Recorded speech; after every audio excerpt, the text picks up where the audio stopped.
All right, everyone. Hi, once again, my name is Ed DeVoe. I'm the president of the New Jersey CannaBusiness Association, the state's first and largest trade association, founded to help the state develop a responsible, sustainable, diverse, and profitable cannabis industry. What a week we have had. This has been a very exciting week, back-to-back days of excitement. I want to welcome all of you once again. Thank you for supporting Lunch and Learn. What a week.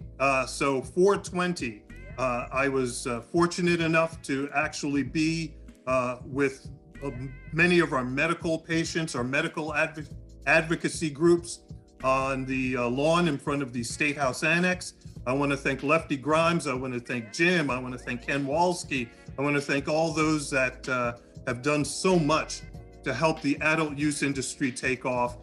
Look, patients, it all started with you. So thank you so much. Thanks for allowing me to be with you on 420, which was Wednesday.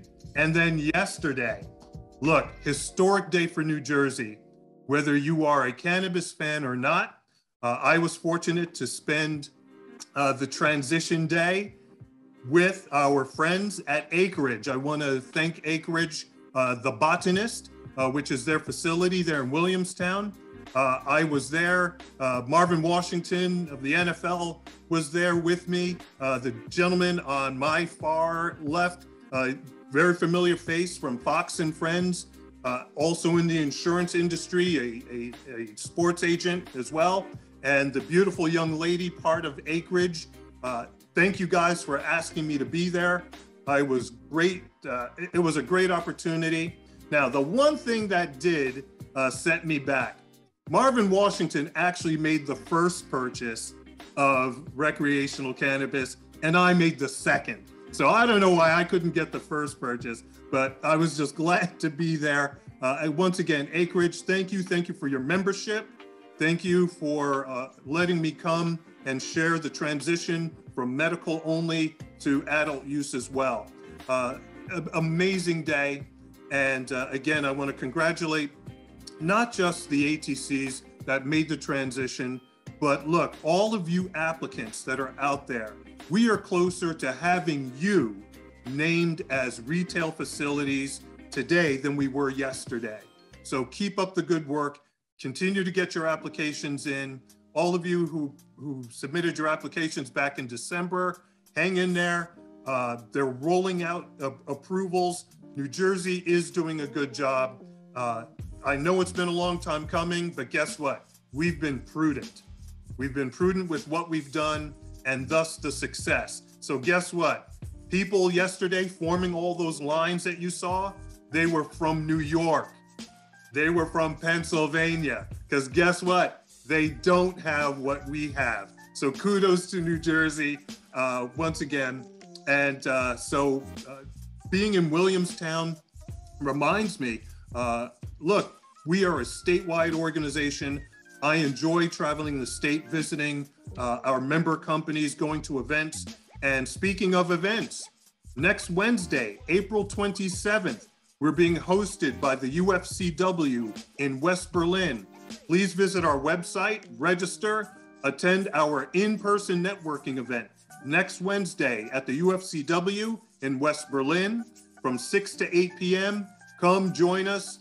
It's a great time to get together. And today is Lunch and Learn Fridays, which we try to do most every Friday. And this is a result of just wanting to get together professionally. We launched Lunch and Learn a year ago, a little over a year ago now. And we did it so that we could continue to network. We could continue to grow our businesses and our networks. So just wanted to bring everyone together today, and we have another exciting edition of Lunch and Learn. I want to welcome two guests today. I want to thank Nichelle Santos of CannaCoverage and Warren Harasz of Cannaspire. Thank you for joining me today. Two different companies, but the two of you have a lot in common. So thank you for coming. Thank you for being willing to share your space today. Yes, thank you for having me on your Lunch and Learn today, Ed, and congratulations to your work and the NJCBA and advocating for adult recreational use. And to see the energy this week has been so exciting with 420 and the opening of adult rec dispensaries yesterday is fantastic. And the way we look forward to resiliency and sustainability is through compliance, risk management, and insurance services. It's critically important to the sustainability of the industry. And I'm Nichelle Santos, CannaCoverage CEO and founder. And we are a national risk management and insurance services consultant to all sectors of the cannabis industry and all ancillary businesses like accountants, law firms, venture capitalists, and the financial industry. And we want to see continued growth of the industry. However, without risk management strategies and proper insurance coverage to protect the exposure of risk inherent to cannabis, the industry is just vulnerable. We don't want to see one bad day put a cannabis business out of business, having to close their doors. Thank you. Hey, Warren, how are you? Love the background. Doing great, Ed. Thank you so much for having me. This lets people know that I'm down in sunny Cocoa Beach, Florida, so I'm not up in New Jersey where you all are. But I just wanted to thank you as well, Ed, because as we all know, the cannabis industry is really a grassroots industry, right? So pulling us all together, getting us all networking, all of the efforts that you've been doing to connect, vital to the industry and the success of these applicants. And so this is what we do often as consultants, kind of like Nichelle was saying, making connections, ensuring that people have what they need and can reach out into our constellation sort of and find the connections that they need to push their application forward and run a really successful business. So excited to speak with you both today. Thank you so much, both of you. So before we actually get into, and Warren, I'll let you describe who Cannaspire is and what it is that you do. I do want to thank our sponsors. Our sponsors today, Argus 365, Security Outfit, Burton, Trent Public Affairs, Curaleaf, current license holder, current operator, and a member of our board.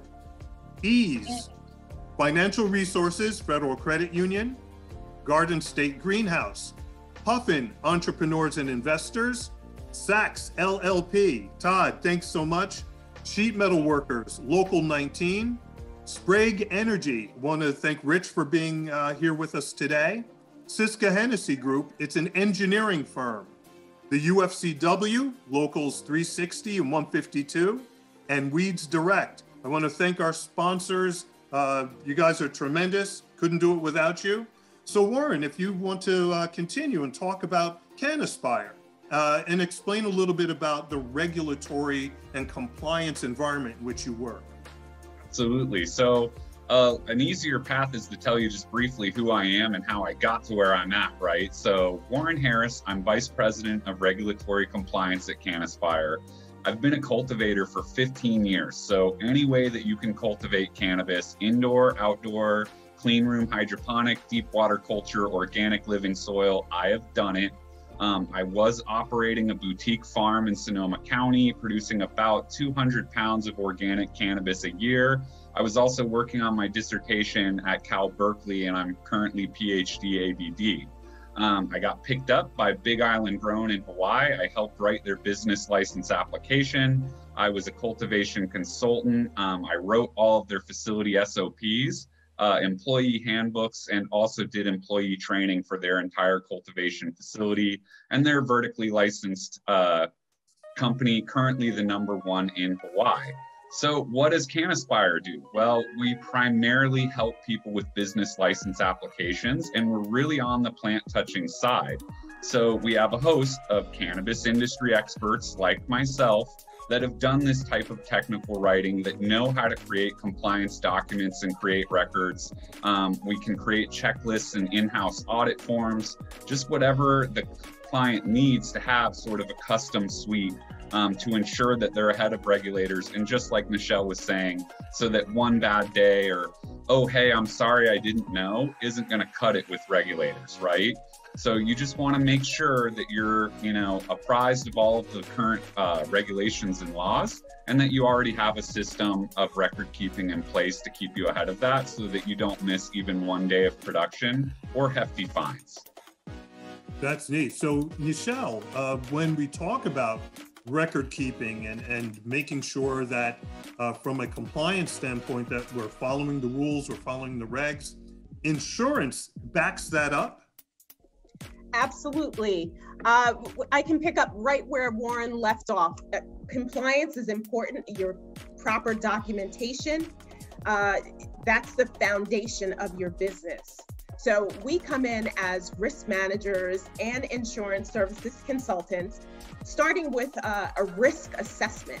We want to see that what Warren has provided with compliance and programs, that you have it documented, you know where it is, your employees have been trained, that you proactively engage and build a culture of compliance, health and safety at your facility.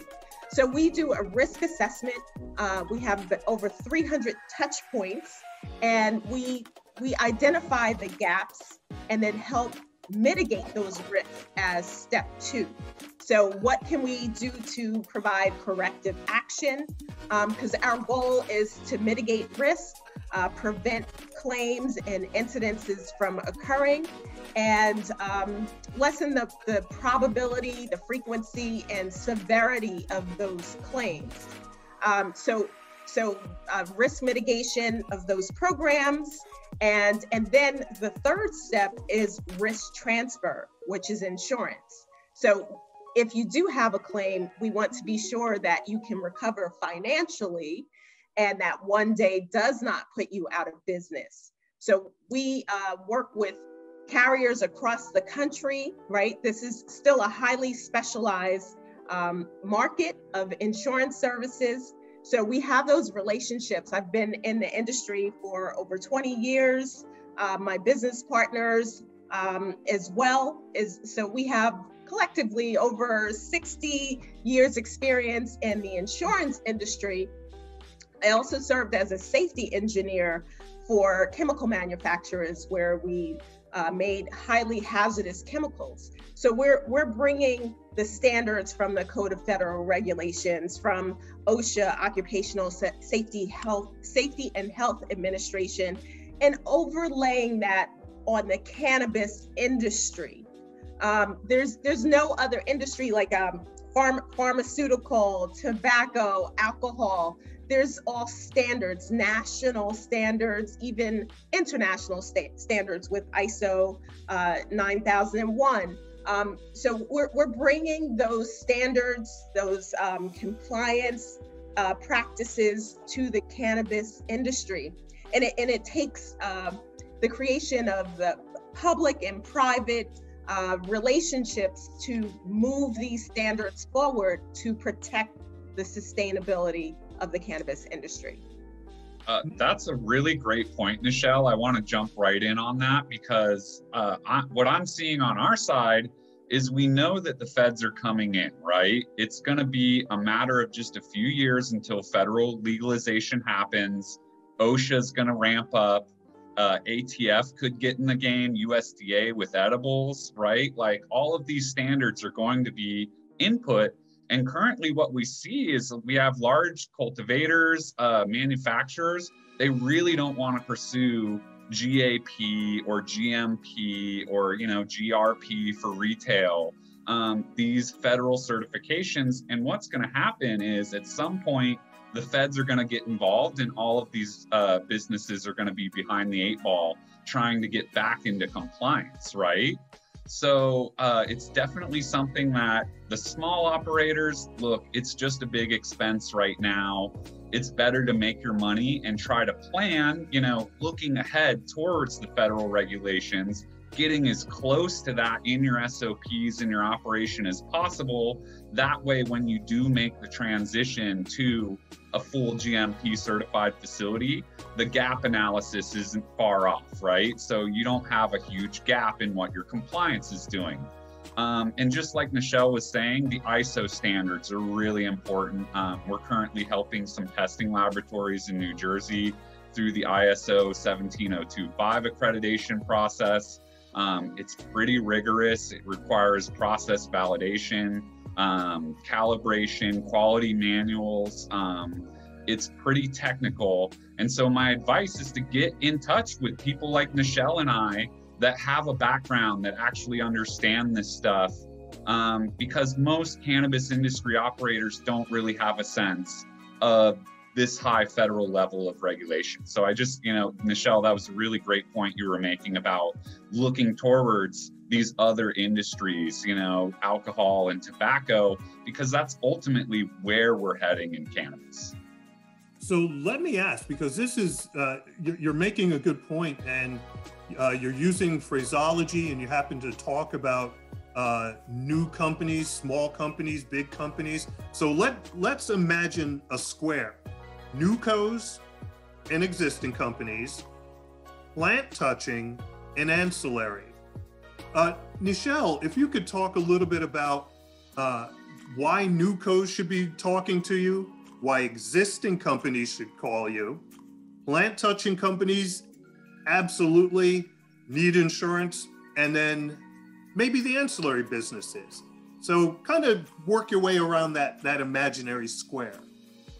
Yeah, we see it as no matter what level of business acumen, new companies or mid-level, every business should undergo a risk assessment.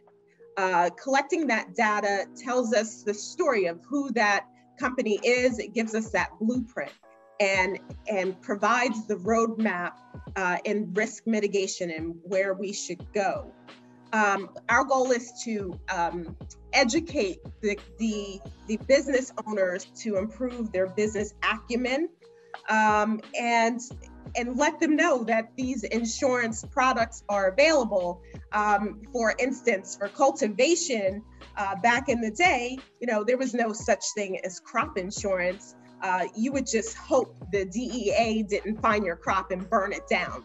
So hope was your insurance, but now you have actual insurance products. But buyer beware. Without risk management practices, without compliance, you're more likely to have claims denied, right? We have insurance to protect us for the financial risks that these incidents bring. So you want to have your risk management practices in place, because that's the first thing they ask for. Where your compliance manuals, your SOPs. So together we can build out a full comprehensive program, provide training, and be that ongoing consultant. And then there's your MSOs, the multi-state operators. What's really complicated and complex about the industry is every state brings a different type of, brings different regulations. So compliance per state is very important, and it can be confusing to the average business owner as well as to the MSOs. So it's really important that you hire professionals such as Warren and myself and our team to help navigate through the ever-changing landscape of regulations and compliance issues. Warren. Yeah, so we work with a lot of new companies, right? And really the approach I take is sort of that college professor background that I have. Quite often there's a gap in knowledge, right? I find that cultivation is probably the biggest gap, where people are like, I want to do it, I just don't know how. Manufacturing would be the next, just because of how technical it is. Solvents under pressure, class 1, division 1 spaces, they're very highly regulated. So you really have to have a technical background to operate that. And then even on retail, right? People are like, look, I know how to run a store, or I've done liquor sales or something like that. but I don't know the first thing about what a good cannabis product is and how to handle quality assurance and quality control to keep top shelf products on the shelf all the time. So a lot of what we do is business consulting and helping these clients understand where their entry is into the market. How do they want to do it? Are you an outdoor cultivator? Are you indoor? Are you going to go hydroponic? Are you going to go living soil? All of these things have different strategies to market, and they all have different costs associated with them. So then we walk them through the application process. Like, okay, you figured out what your niche in the market is. Now let's put together a strong application, workforce development plan, community outreach, environmental impact and sustainability. That's something it sounds like Nichelle can help with a lot also. These are things where we want those SOPs and that application to really fit the company model. We're not just using templates, right? This is all custom documents, because if a cultivator says, I'm going to put up a solar panel on their environmental impact plan and the CRC comes through and it's not there, well, guess what? You just created a compliance document and you're not delivering on what you said you were going to do. So that's new companies. Existing companies like MSOs, we see quite often there's an urge to get turnkey solutions, right? Really big hash labs. And then the MSO kind of bites off more than they can chew. They didn't even realize that, there are bottlenecks in production to where you bought this hash lab that's so big that you need 300 pounds to even load the machine. And now you're sitting waiting for your weed to grow when you could be processing and actually manufacturing products and keeping a buck come in. So really, this is just where my background in the industry, I know facility, I know how to speak to the facility operators, and I can work with SACs, or I can work with HBK or the accountants that these people are using to help them figure out the costing of their SKUs. These big MSOs, sometimes they have SKUs for items and they're coming in at a loss. And so it's really hard to figure out what your profit is, figure out what your operations are costing, figure out where your risk is for Nichelle's side, right? The hazards, where are we losing out when we could be winning? And that's sort of where somebody like me that knows how to walk through the facility, is super familiar with the SOPs and the actual manufacturing processes. Hey, buddy, how long did you actually run this short path? Did you mediate your oil? What actually happened step by step, and let's get that info to the accountant so that you all can start figuring out your cost and really honing in on your profit. That's a neat jump off point. Nichelle, you are a necessary part of application, operation, success, sustainability.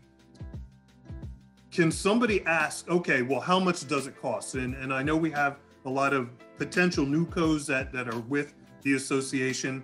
So, and then Warren, I'll flip it to you, but Nichelle, somebody's saying, okay, I'm getting in this for the first time. I hear what you're saying. Man, this is very important, but with all my other costs, look, I'll be the first one to say we don't want people to be penny wise and pound foolish, but the cost, what are we talking about when we talk about insurance? Is there like something I need to budget for, and what could that look like?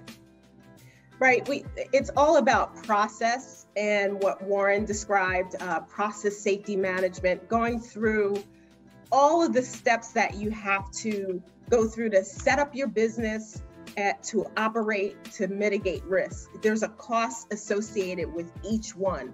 So that's why having that foundation of your business plan, building out your SOPs, and then we can start to have conversations of costs. Just to be generic about it with so many variables is difficult. But small businesses, it's not as expensive as you may think, but it's very expensive for multi-state operators. It is absolutely something you have to budget for. You have people putting up their whole life savings. They're borrowing, using other people's monies. They're using VCs. They're getting loans from banks. So, and then you go through the whole process, you obtain your license, and it's like, okay, now what? And that now what is how you protect your risk. All that work you've done, we would hate to see a loss, a catastrophic loss that closes those business doors forever. So, we can walk backwards and look at the claims that are happening in a more mature market across the U.S., out west in Colorado, Oklahoma, California. We're seeing internal theft, employee theft of products and of the revenue. We're seeing smash and grabs from the external threat. We're seeing horrendous stories from Oakland, California. So you want to go through that whole process, make sure safety and security is a number one priority, in addition to public health. Molds in products, infestation with bugs, proper labeling is really important for product liability. And then just your basic property coverage for your dispensary, for your farm. So there's a whole list of insurance products that are necessary to really be to protect the integrity and risk inherent to the sector of business that you're in the cannabis industry. And there's so much crossover with what Nichelle and I do. I'm actually so pleased that I get to meet her in this lunch and learn today, because we've been writing a number of conditional business license applications in New Jersey. And as Nichelle well knows, they have to have that letter of intent from the insurer. It gets really tricky when you start talking about the transportation of product, right? They have to keep, I think it's $1 million of liability insurance per incident of accident. So it's pretty strict, pretty highly regulated. And then from there, we do diversion investigation and diversion prevention. We have a 26-year retired Pennsylvania state trooper as our vice president of security. He writes our security plans. He's, at this point done almost 2 or 3 years of cultivation and retail cannabis facility security. So that's always something where, Nichelle can give you the plan, and then we can help you prevent diversion and investigate those things to make sure that you have the processes in place to make sure that you get your claim honored if anything ever were to happen. And then also, just like she was saying, packaging, labeling. You don't want to be making any crazy medical claims on your packaging that this is going to cure cancer, or that, this is going to somehow do something that we can't possibly advertise at a federal level. So really just having all of your ducks in a row, checklists, forms, anything you could possibly need is going to be really important. And I could see a company very easily needing, both sides, right? A Cannaspire that does the facility operations, and the Nichelle that's the expert of insurance and how, keep people in business and not losing tons of money and able to actually honor a claim, which, you're right, Nichelle, that's such a new and different thing, right? Like, it hasn't really existed in the industry until almost very recently. So that's right. We're starting to see more and more claims in the product liability space, general liability. So what we do is just walk our clients through the whole spectrum of what their services, their operations, and just really wrap our risk management arms around them and their business to see them grow and see the success and sustainability of their business and the industry overall. Excellent. Guys, you have given a ton of great information for both existing and new companies, those that are planning on getting in this industry or not. Maybe they're just trying to get into business. And we are just pleased that you were both able to be with us today. Nichelle Santos of CannaCoverage and Warren Harasz of Cannaspire. I want to thank you both. Before I turn it over to you for a couple of closing remarks, I do want to once again want to thank our sponsors. I want to thank Argus 365, the security company, Burton Trent Public Affairs, Curaleaf, Eaze, Financial Resources Federal Credit Union, Garden State Greenhouse, Puffin Entrepreneurs and Investors, Saks LLP, the Sheet Metal Workers Local 19, Sprague Energy, Syska Hennessy Group, an engineering firm, the UFCW Locals 360 and 152, and Weeds Direct. So, Nichelle, any closing comments? Again, we're just really excited about the industry, and we'll provide, I'm sure, the NJCBA will provide our contact information. We look forward to meeting you all and seeing you thrive in the industry, but protect your wrist. Warren? Yeah, I would just say there's a number of great vendors in the sponsor list today. And thank you so much, everyone, for helping to put this on. We do vendor management for our clients. We have a number of cultivators. We have a number of manufacturers. If you're interested in having us vet you for these clients or having a conversation for, how to get this equipment into their facilities, we're absolutely happy to do that. And then on the compliance side, please contact us. We will help you get all of your employee handbooks, SOPs, in-house audits, whatever checklists or forms you need to stay ahead of the state and federal regulators moving forward. Because like Nichelle said, I didn't know, or, oops, we should have had that yesterday, isn't going to cut it when they come to inspect, right? So protect your risk, folks. Nichelle is right on the money with that one. And likewise, you are, Warren. I look forward to our conversations. Great. Thank you so much for having us. No, my pleasure. This is why the New Jersey CannaBusiness Association exists. We are the state's cannabis chamber of commerce. This is what we do. This is making sure that we have a great cannabis industry, that it's sustainable, that it's responsible, that it is diverse, and that everyone makes a profit at the end of the day. We're not going to sign off. If you two don't mind typing in your contact information into the chat, we'll give people a chance to go into the chat and check that out.